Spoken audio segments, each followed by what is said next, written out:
My daughter asked why we never go to restaurants anymore. I told her we're having special home adventures instead. She accepted the lie, but the guilt made my stomach hurt. I'm becoming an expert at hiding our financial reality from my own children. I work from home in the same room where my kids play. They see me at my computer all day, but don't understand why we're getting poorer. My salary hasn't changed, but everything costs twice as much now. My wife and I have silent conversations with our eyes when the kids ask for things. A quick glance means we can't afford it. We've become experts at redirecting and making excuses without saying a word. I scroll through friends' vacation photos while sitting in my same home office chair. Everyone else seems to be traveling again, but we haven't left town in 3 years. The pandemic ended for everyone but our bank account. My son's birthday party was in our backyard with homemade cake. He didn't complain, but I saw him watching videos of amusement park parties. I promised him next year knowing we couldn't afford it then either. The credit card statements arrive and I hide them from my wife. She thinks we're managing okay because I handle all the money. The truth would break her heart after everything she's been through. I declined another weekend invitation by claiming we're busy. The truth is we can't afford gas for the trip, let alone hotels or meals out. Our social life has shrunk to match our bank account. My daughter asked if I still have my job since we never go anywhere nice. Her innocent question hit me harder than any bill collector's call. She's starting to connect the dots I've been hiding. I found my wife crying over our budget spreadsheet. She'd been trying to make the numbers work for months. The pretense was over. We both knew we were drowning in slow motion. We had our first honest money talk in years. No more pretending, no more hiding statements. The numbers were terrifying, but speaking them aloud felt like lifting a boulder off my chest. My old IT director Robert reached out for a quick consulting question. He noticed something in my voice when I answered. That tired resignation of someone who's given up. He'd been there himself. Robert told me he built his consulting business from his garage during the last recession. Your skills are worth 10 times what you're making, he said. You're just selling them to the wrong people.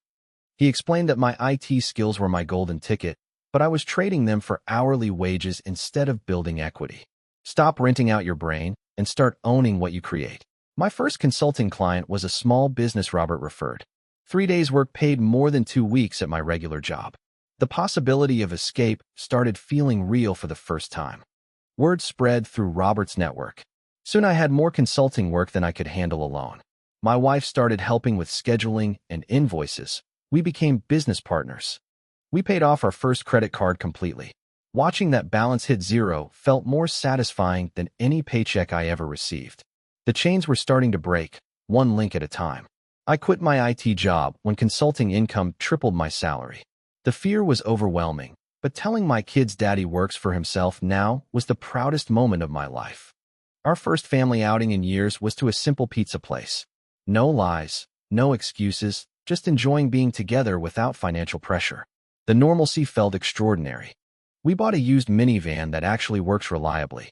No more worrying about breaking down on the way to grocery store. Small victories feel huge when you've been losing for so long. My daughter's birthday party was at a real venue this year. Seeing her laugh with friends without any home adventure, excuses healed something broken inside me. Promises kept feel better than lies told. We paid off all our consumer debt. Every credit card, every personal loan, everything. The weight that had been crushing us for years finally lifted completely. Robert and I partner on large IT projects now. The student has become a colleague. He says I understand client needs better because I remember the struggle. I hired my first employee, a young IT grad I'm mentoring. Teaching him the business feels like completing a sacred circle. I'm creating opportunities now instead of just taking orders. Our first family vacation in 4 years was to the beach. Watching my kids experience the ocean for the first time healed years of parental guilt. Some experiences are worth every penny. We bought our first home. No more renting, no more landlords, no more uncertainty. The stability I've wanted to provide my family is finally real. My children don't remember the before times of financial struggle anymore. They think this is normal life. Outings, vacations, security. That forgetting is my greatest achievement. I still work from home, but now the same room represents freedom instead of entrapment. The walls that once felt like a prison now contain our family's security and future. We started college funds for both children. Making those first deposits felt like breaking generational cycles of financial instability. They'll have options I never dreamed possible. My wife started her own small business using her organizational skills.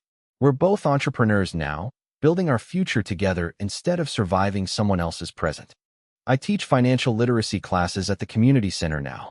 Each family I help escape the paycheck-to-paycheck cycle feels like healing another piece of my own painful past. Our social life has returned, but now it's by choice rather than financial necessity.